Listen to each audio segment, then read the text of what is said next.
Well, welcome to This Week in Racing, our weekly roundup of the top racing headlines you don't want to miss. Today, Logan, Claudia, and I are going to talk Felipe Massa's Crashgate lawsuit, Denny Hamlin's soul-crushing championship, and more.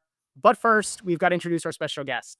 She's been spending the year traveling North America and competing in the World Racing League and TC America.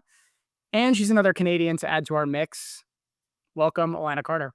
Hello, thank you for having me. I'm excited to chat with you guys today. So excited to have you. Yeah, welcome. And you were saying before we started that you're figuring out the season for next year. But how has this year been? How's 2025 so far? Not done. Goodness, yeah, 2025 was more than I ever anticipated. I think I spent the entire year just trying to keep up with my own life, which is a super cool problem to have.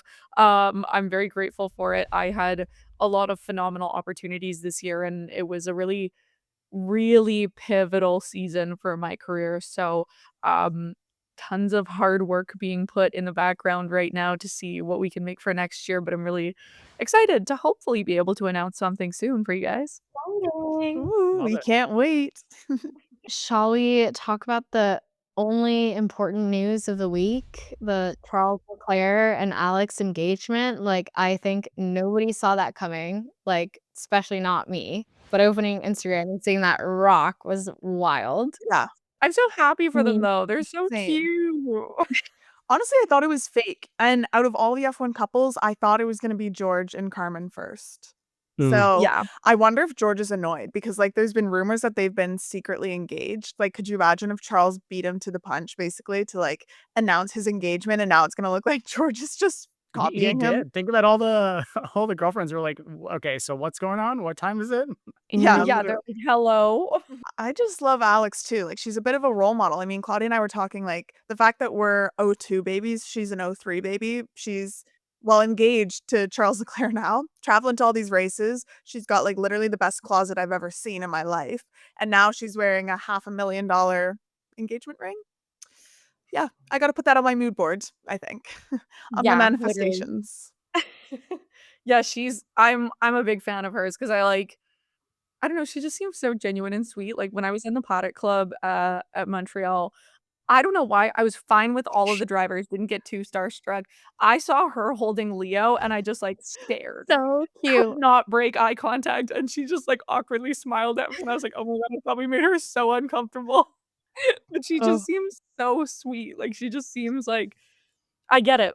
Charles, I get it. I would go for yeah. it too. Can't wait to see more of her fits for the rest of the season, and I can't wait to see the close-ups of the ring, and the fact that they had Leo kind of be the center of the whole engagement from what it looked like to us was really cute. So, congrats to the newly engaged couple, and it's gonna be like the royal wedding, honestly.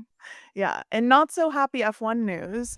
It's basically been circulating again, the whole Felipe Massa court drama. So I don't know if you guys have been seeing this, but basically, like, he's suing Bernie Ecclestone, he's suing Formula One management and the FIA because he's basically saying that Ecclestone and the FIA knew about Nelson Piquet crashing on purpose in the 2008 Singapore Grand Prix.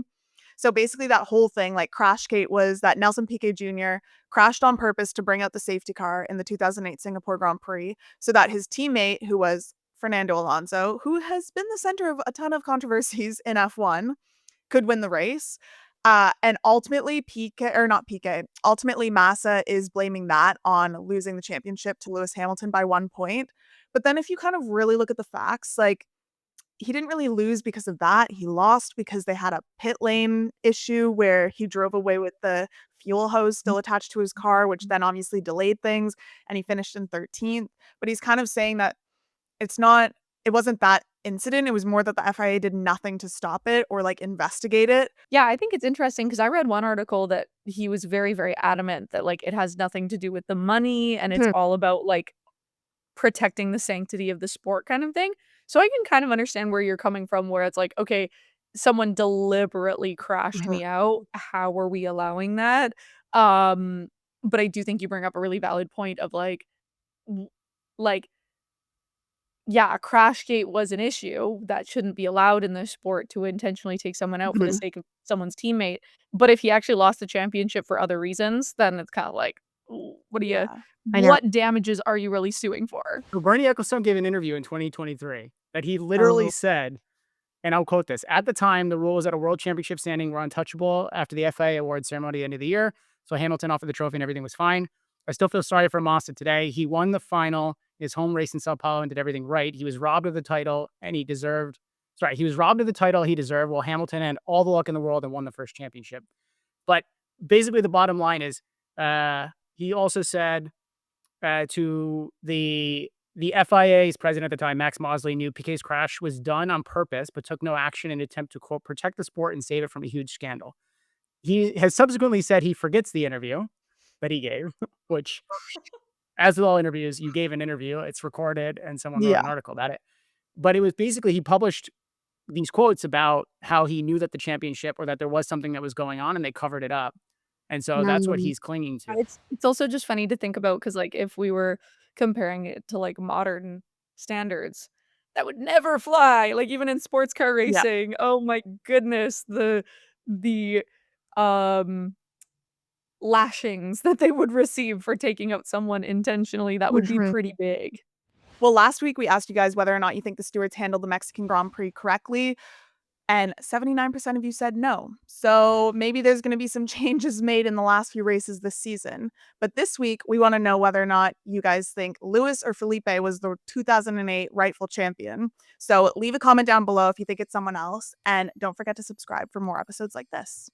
So going back to the Formula E women's test, I think it's very, very cool to see Chloe Chambers doing so well. You know, especially like the first thing that I did when I saw the times is I wanted to go and then compare it to the guys because we got this women's test and okay, she's top of the charts in the women's test, but how is she actually doing compared to the men? Yeah. And her first time ever in a Formula E car, I think she was 6/10 off of the fastest guy in the all-day men's test, which is like phenomenal. It's so Yeah. cool.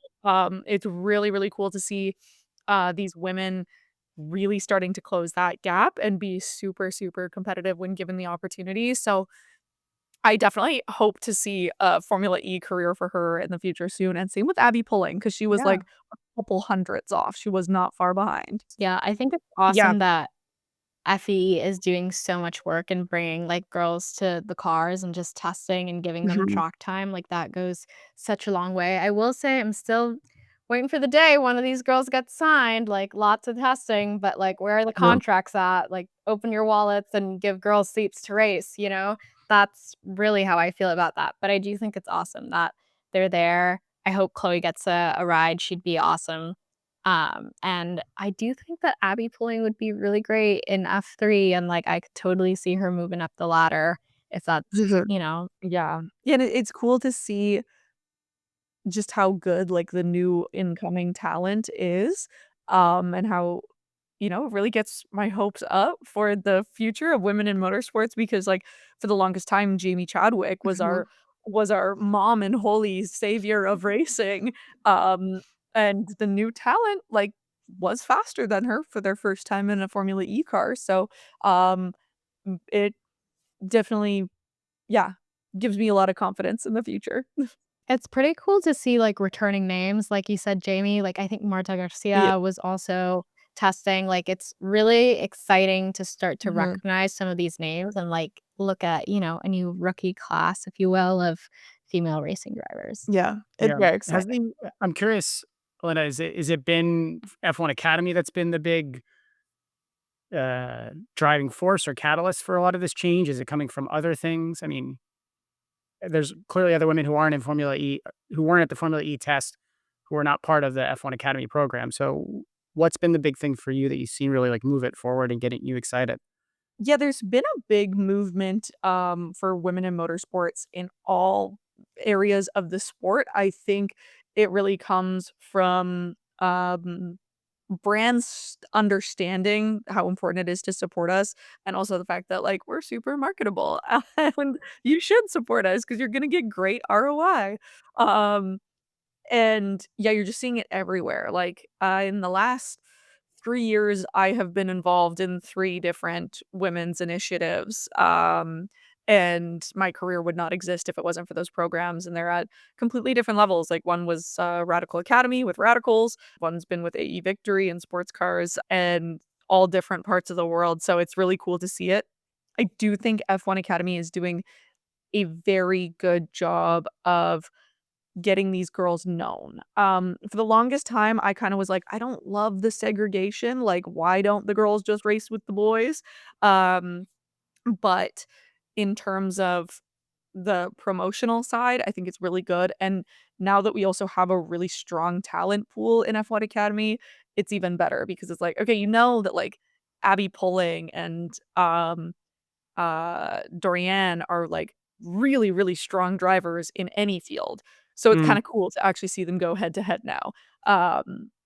Where before I feel like they were just we didn't have enough female talent, so they kinda had anyone that they could find, and there were definitely some women who were struggling in the beginning and maybe haven't had as much seat time. I find, um, even now, the gap of seat time and experience on that grid is massive. Like, they'll have some girls where this is, like, their 2nd ever open wheel race, and then you've got girls who are absolute beasts who have been in the car every single day since they were born, so, um, yeah, we definitely have some gaps to close there, but there's been a lot of progress. Well, the nice thing about racing in general is that the timesheet doesn't lie. And if you put people in the same machinery and you close the gap, then there's no more excuse, right? Yeah, and it all comes down to seat time, so the fact that, F1 Academy is helping these women get more seat time, get more exposure Mm, is huge. there you go. Well, before we get to the big Denny Hamlin story, let's run through a few honorable mention headlines in case you missed them. Number one, WEC comes to a close with the 8 hours of Bahrain this weekend. Ferrari's leading in the drivers and manufacturers championships, but Porsche's capitalized of late. So excited to see what happens in the final race. And in driver contract news, IndyCar driver Kyle Kirkwood signed a multi-year extension with Andretti Global. Much like the George Russell contract, we don't have many details, but he will be back in the paddock for 2026. All right, now let's get to the one that I've been dying to talk about, which is the Denny Hamlin heartbreak in Phoenix. So as everyone knows, there were 3 championships decided over the weekend. We had trucks, we had Xfinity, we had Cup Series. Um, Corey Heim won the Truck Series, and Connor Zilisch, who had dominated the entire season with 10 wins, 18 top fives in a row.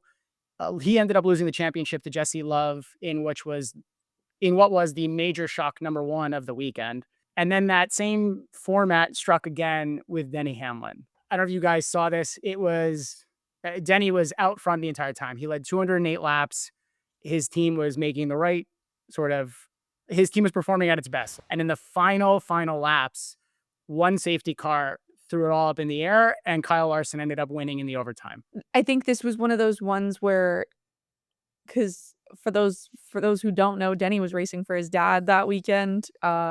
His dad is having some medical complications, not looking super good, and, it was one of those races where even if you're not a Denny fan, even if you're not a NASCAR fan, you were cheering for him because of the story. Heard. Um, so to get that close and to lose it is so heartbreaking, especially when it's like, every year we always say, like, "You'll get him next season," but, you don't always get to be able to win the championship for your dad when he's not doing so well, so I think the whole motorsports community was cheering for him, especially along the same time that we had the Blue Jays, so No. it's just heartbreak after heartbreak. Yeah, don't even bring that Rough up. weekend. Yeah. Bad weekend for Canadian NASCAR fans. A Yeah. very particular niche. Well, and it's tough to win a championship. Um, you have to have a lot of things go right, and you could be the best driver, but have mechanical issues, have Okay. weird stuff happen, have things that are just completely out of your control that keeps you off that, and I know, um, sometimes, like, a driver who is so, so, so dominant and clearly faster than the field just can't cinch the championship because uh, things happen. There's uh, mechanical gremlins will Yeah. get ya. Well, how do you feel about the format as a whole? Because this is a big point of discussion is NASCAR going to get rid of this playoff format? Are they going to go back to full season points and determining the winner, right? Like this came down to an overtime, which I thought was ridiculous. Like put aside the playoff thing is cool in my opinion, but I think when you decided off of a 2 lap reset, like what are you going to do in 2 laps? I think it's one of those things that's great for entertainment value because like a 2-lap dash is very exciting when you're a spectator, Mhm. but you don't really wanna be in that position as a driver necessarily. And it's cool to have a different format than a lot of the other series and have something a little bit more different and unique. Yeah, I'm not totally sure how I feel about it. Different can be good sometimes, but I'm sure every format, every series, there's always gonna be something that people complain about, so True. Yeah, that's fair. well, and the typical championship format is designed to Yeah. reward consistency, right? Right. Like, if you were to get 2nd place in every single race all season, but the guys who got 1st then DNF'd and were a little bit all over the place, you're getting rewarded for that consistent, strong effort. So, yeah, this really does kind of throw out the meaning of a championship in a way. Yeah. You know, maybe one day it'll happen for him, but, my hot take is I don't feel bad that Kyle Larson won because I love that guy. He rocks. Kyle Larson forever. He's one of those where it's easy to forget where he comes from because he's won so much and he's been so dominant lately, Mhm. but when you remember the Kyle Larson origin story, it's like, we want this guy to win. Yeah, like, that guy's so cool. Yeah. Well, then for people who are looking for you on the track, like, what is the next big race that you're gonna be at? Where can people find you? For me, Mhm. okay, so I have 1 World Racing League race, left for the season at COTA, beginning of December, so that's gonna be super fun, my first time ever at COTA, and then I'm in negotiations mode, so I don't have any announcements I'm allowed to make yet for next year, but I'm sure you will see me on a track, um, and hopefully I'll have a lot of podiums again next year because this was a good year. It was a Yeah. very good year. Give everyone your socials or where they can follow along for when those announcements are made. Perfect. Yeah, you can follow me along on Instagram is where I'm most active. So Alana.Carter. And my website is also alanacarter.com where I put a lot of my announcements and my racing schedule will be posted there as soon as it's available. Woohoo! All right. Well, comment below with any headlines that we missed. And while you're there, consider becoming a channel member. Members get early access to videos, bonus clips like this one, and many more. So thank you for watching, and we'll see you in the next week.